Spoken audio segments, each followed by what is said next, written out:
Assalomu alaykum Ismoil aka. Va alaykum assalom, Fazil, yaxshimisiz? Yaxshi, rahmat. Bugungi mavzuyimizda avtotransport vositalari sug'urtasi haqida gaplashsak. Xo'p, aynan transport vositalari sug'urtasini qaysi turi haqida?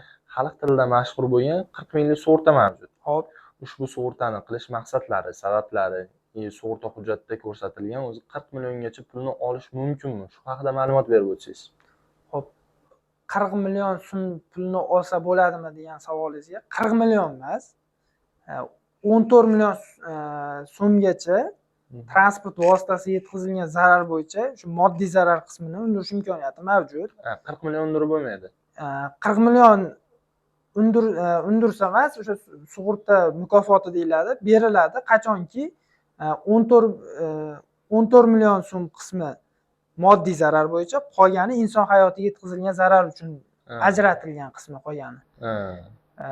Buni aynan qanday hujjat taqdim qilish kerak deydigan bo'lsa, o'sha sug'urta pulini olish uchun biz ko'pincha qishloq sharoitlarda, qishloq joylarda bo'ladi. Ikkita transport vositasi ishtirokli yo'l transport hodisasi sodir bo'ladi. Aytaylik, o'zi haydovchilar o'zi biri bo'yni yo'ladida yetkazilgan zararni o'zi ixtiyoriy qoplab berish majburiyatini og'zaki tarzda o'z majburiyatiga olib, o'sha o'zaro kelishib ketishadi. Og'zaki kelishuv asosida. Og'zaki kelishib, o'sha o'zlari ta'mirlab berishadi. Bu jarayonni sug'urtani ishlatishmaydi. Aslida mana shu holatda o'zi o'sha 40 minglik sug'urtadan transport vositasiga yetkazilgan 14 million so'mgacha pulni olish imkoniyati mavjud. Buning uchun o'sha Yevroprotokol degan narsa bor. O'sha voqea joyini o'zida rasmiylashtirib, o'sha transport vositasini qo'zg'atmay qolgan holatda o'sha yerda rasmiylashtirilgan hujjat.